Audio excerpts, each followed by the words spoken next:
Hi, I'm Steve Caseley from CBT Nuggets, and welcome to this nugget on avoiding implementation disasters. In this micro nugget, we're going to review some tips and hints that I have to help ensure that those final days of a project are a success and that your project goes into production. I'm not going to say effortlessly because I actually think implementation is a lot of effort, but the tips and hints to help you ensure a very successful implementation. Avoiding implementation disasters. The PM in me says you do it according to the book. You follow the PMI processes. You create a very detailed plan identifying every last nuance of what's required for successful implementation. Because of the importance of implementation, you probably do a dry run. A lot of organizations I've worked have a staging environment or a pre-prod environment where we do our implementation, we test our install, and then we test our back out to ensure we understand how we're going to get it into production and how we're going to bring it back out on an as needed basis. We make sure we have a very adequate maintenance window, so if we have to bring production down while we're doing our install, we have an adequate maintenance window. The boss is probably going to say you can't have too long, but we create a good, reasonable maintenance window, and we make sure we have the team well looked after during the implementation, so we bring in lots of food and drinks. And when we're talking a detailed plan for implementation, we mean very detailed, very granular tasks and very refined estimates. It's going to take 2 hours, it's going to take 30 minutes, it's going to take 20 minutes, and we come up with a very detailed plan for exactly what's going to happen every second of our implementation. But then the day of, the hour of implementation happens, and at least in my experience, what's happening, I'm going to say disaster.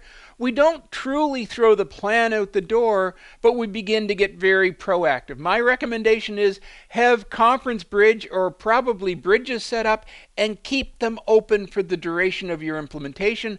Multiple bridges because you're going to have a bridge for your technical people, you're going to have a bridge for management, and you're going to have a bridge for reporting to senior management. We're going to have lots and lots and lots of proactive workspace, lots of whiteboards where people can pencil things up and begin to do that dynamic troubleshooting. Unless it's a very small implementation, don't have all your hands on deck in the beginning. Plan for shifts. Bring deodorant. And I really have found instances where that makes a lot of sense because people are going to begin to stress and sweat, and we want to make it a very pleasant environment. And my recommendation is don't give up, or at least don't give up easily. Keep trying. Success is always the next thing away. Don't just back out. Keep going and make this implementation disaster a success. And I'll wrap this all up with what I call the appropriate compromise. We had the ideal, the perfect plan that we follow on a minute by minute basis, and the reality where things have lots of challenges and we deal with it on an ad hoc basis. So I think the reality of avoiding implementation disasters is this appropriate compromise. And really not a compromise, but I'm going to say the first thing we need to do is follow that plan, that micromanaged plan.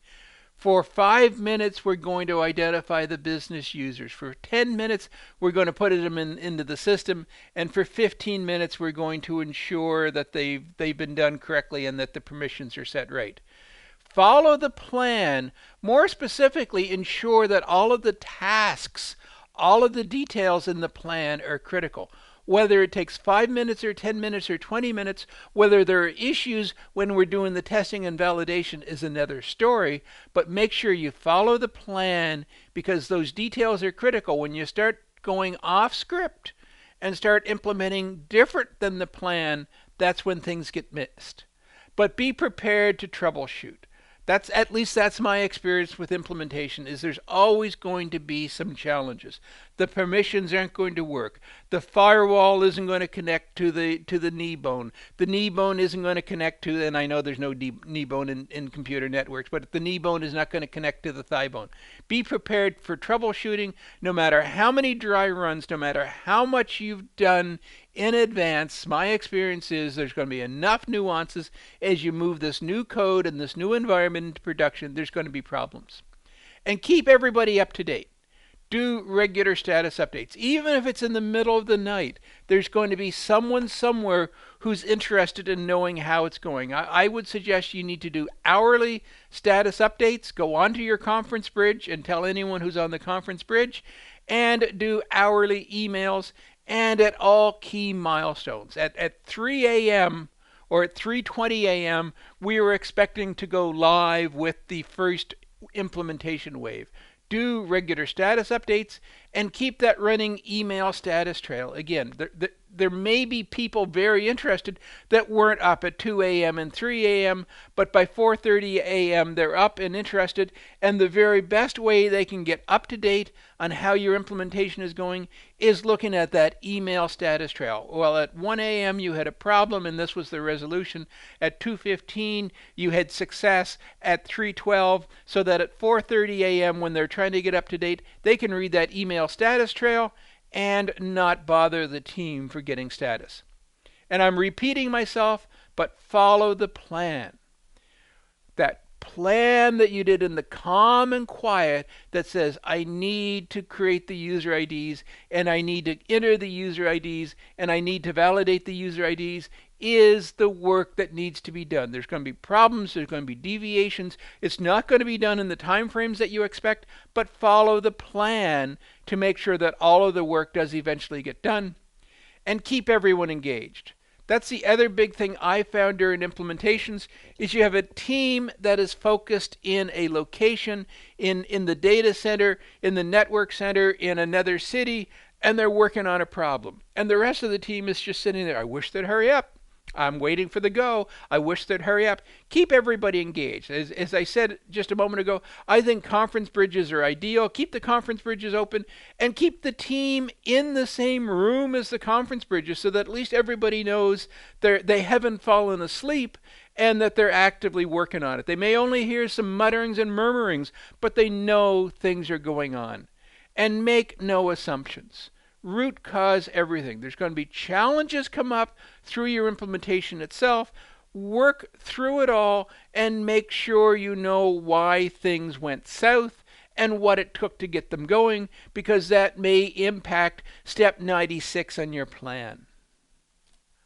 This concludes our MicroNugget on implementation, or at least I hope this MicroNugget helps you avoid implementation disasters. I hope this nugget has been informative for you, and thank you very much for viewing.